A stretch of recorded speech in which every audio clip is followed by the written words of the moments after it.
Hello my dear friends, मैं Anil sir आप सभी लोगों का आपके अपने चैनल एडीएम एजुकेशन हब में पुनः एक बार स्वागत करता हूं।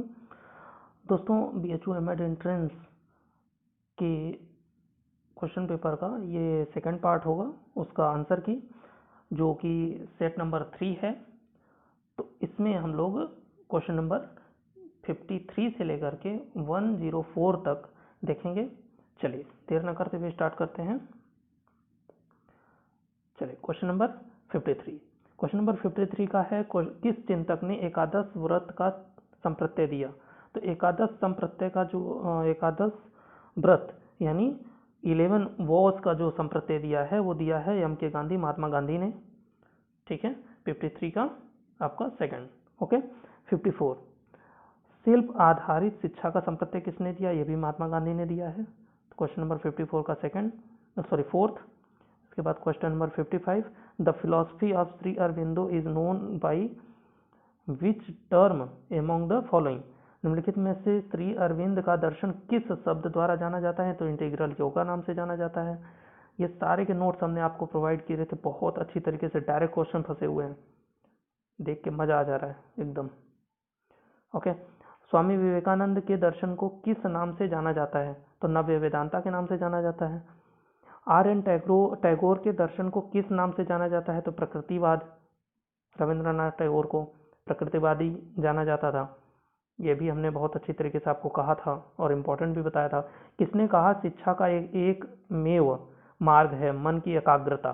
तो ये कहा है दोस्तों स्वामी विवेकानंद जी ने। ठीक है, क्वेश्चन नंबर 58 का ऑप्शन नंबर 4 सही है। क्वेश्चन नंबर 59, सावित्री महाकाव्य की रचना किसने की है। तो अरविंदो ने की है। किसने कहा शिक्षा एक स्वस्थ शरीर में स्वस्थ मन का सृजन करती है। तो अरिस्तो ने किया है। ठीक है, क्वेश्चन नंबर 61, कौन एक प्रकृतिवादी चिंतक है। तो प्रकृतिवादी चिंतक कौन है, रूसो हैं। वर्ष 2019 में किसकी 150वीं जन्म शती मनाई गई। तो मनाई गई है महात्मा गांधी की। जे कृष्णमूर्ति का जन्म किस वर्ष हुआ। तो 1895 में हुआ। किसने कहा सत्य एक पथहीन भूमि है। किसने कहा कि सत्य एक पथहीन भूमि है। तो ये कहा है दोस्तों जे कृष्णमूर्ति ने। क्वेश्चन नंबर 65, बौद्धों में कौन सा शिक्षा आरंभ संस्कार है। तो पवज्जा संस्कार है।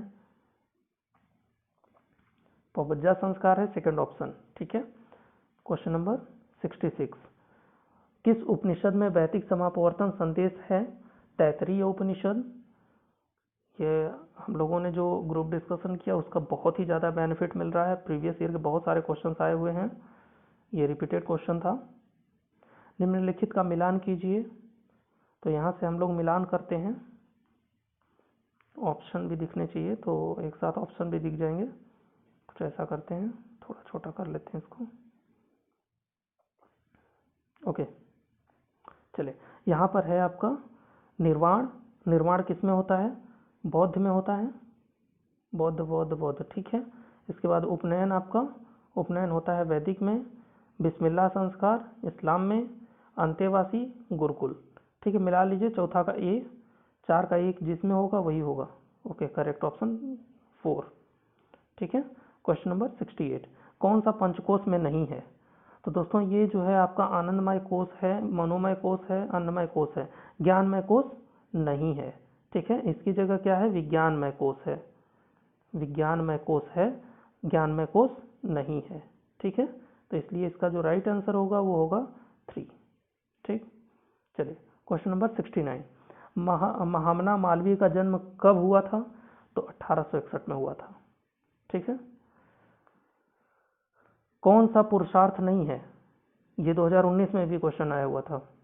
ठीक है, इसमें जो है धर्म अर्थ काम मोक्ष ये 4 होते हैं, कर्म जो है नहीं होता है। ठीक है, स्पेंसर के अनुसार समाज के प्रत्येक पक्ष का विकास स्पष्ट होता है।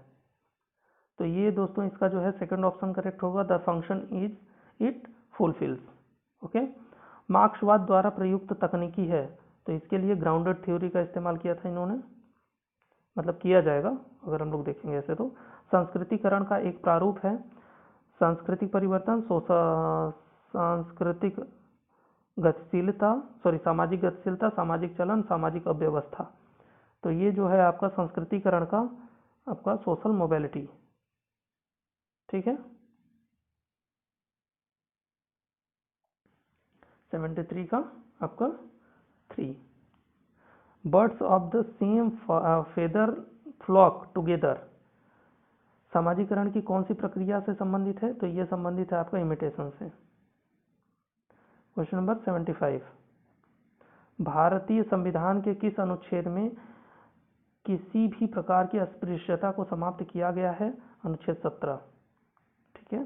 क्वेश्चन नंबर 76, राष्ट्रीय शिक्षा नीति 1986 की समीक्षा कार्य योजना किसके द्वारा की गई थी? तो ये की गई थी आचार्य राममूर्ति समिति द्वारा, ठीक है।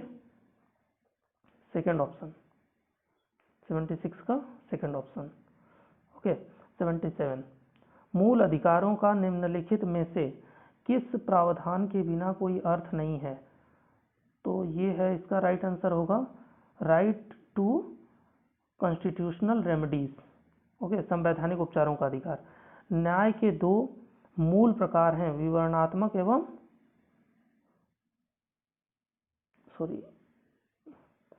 न्याय के दो मूल प्रकार हैं, विवरणात्मक एवं रिट्रीब्यूटिव, प्रतिशोधी, ठीक है,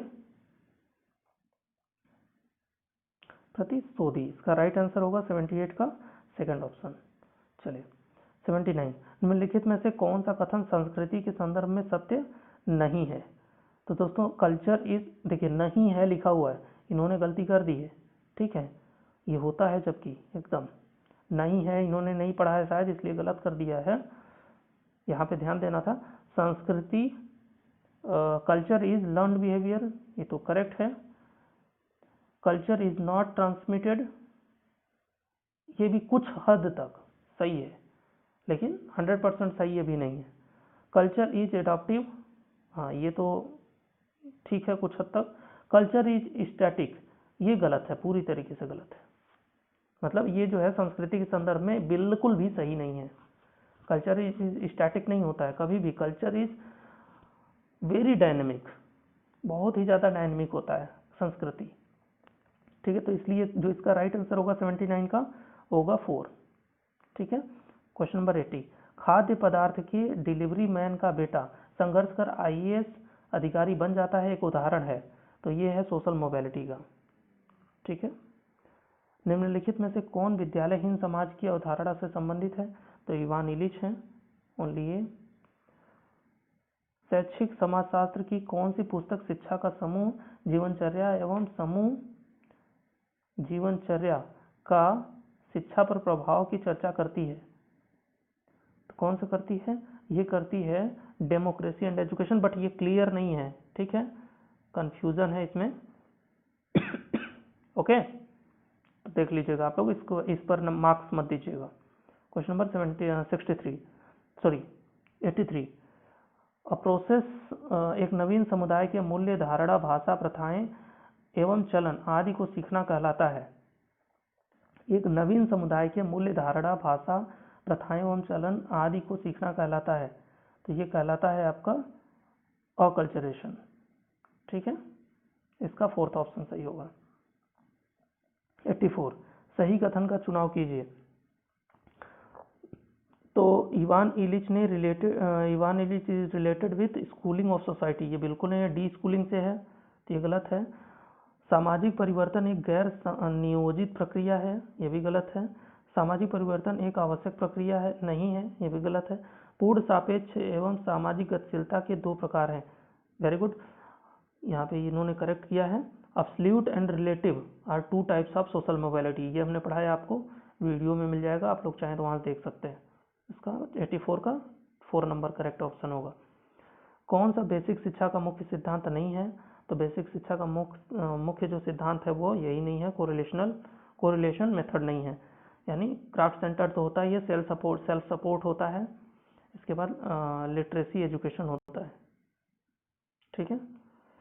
क्वेश्चन नंबर 86, ग्रामीण विश्वविद्यालय की स्थापना का सुझाव किसके द्वारा दिया गया?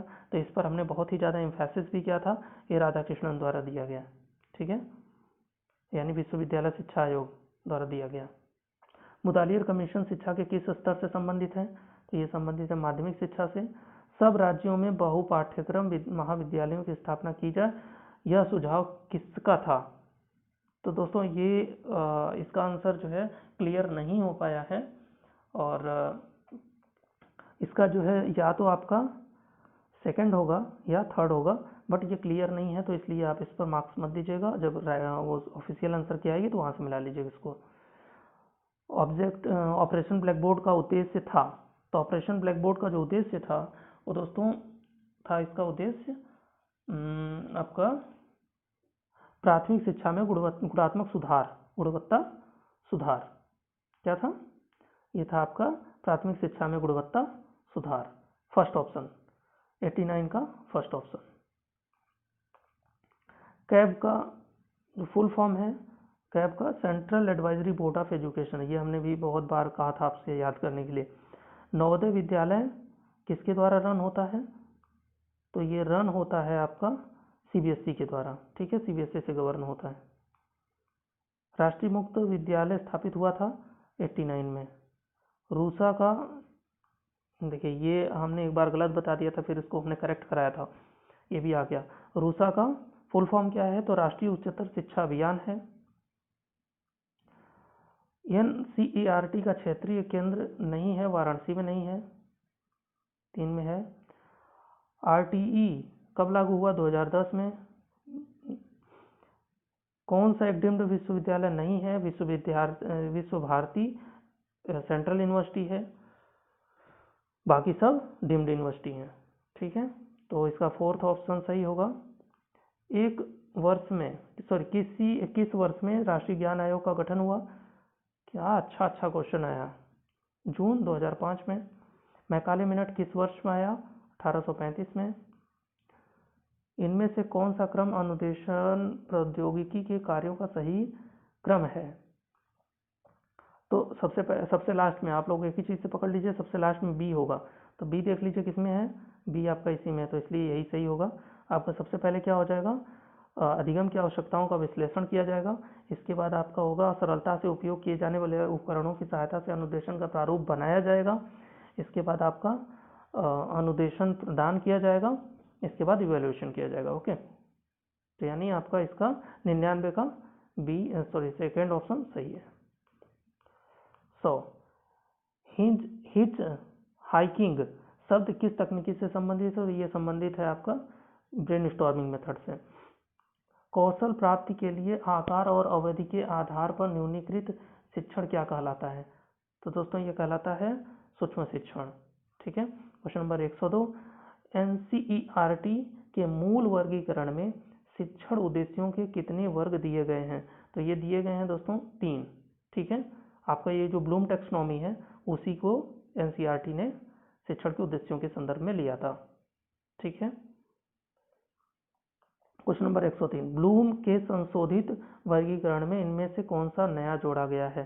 जोड़ा गया है सृजन, क्रिएटिंग, ठीक है। क्वेश्चन नंबर 104, संप्रत्यय संप्राप्ति प्रतिमान के प्रमुख विचारक सिद्धांतवादी कौन थे?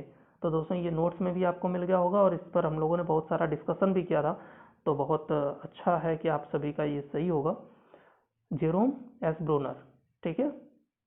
आई होप आप लोगों को चीज़ें एकदम क्लियर समझ में आ रही होंगी और आप लोग अपना जो क्वेश्चन करके आए हैं और जो मार्क्स आप अपने आप को काउंट कर रहे हैं अपने आप के लिए, वो चाहे कुछ भी हो, अगर आपको लग रहा है कि अभी इस बार आपका सिलेक्शन अगर 200 के आसपास आपके मार्क्स आ रहे हैं तो आप मान करके चलिए कि आपका सिलेक्शन कोई नहीं रोक पाएगा। लेकिन अगर 200 से नीचे हो रहा है और ज़्यादा नीचे होता जा रहा है तो थोड़ा सा आपके लिए प्रॉब्लम हो सकती है, लेकिन आपको फिर भी हताश नहीं होना है, कुछ भी हो सकता है, ठीक है।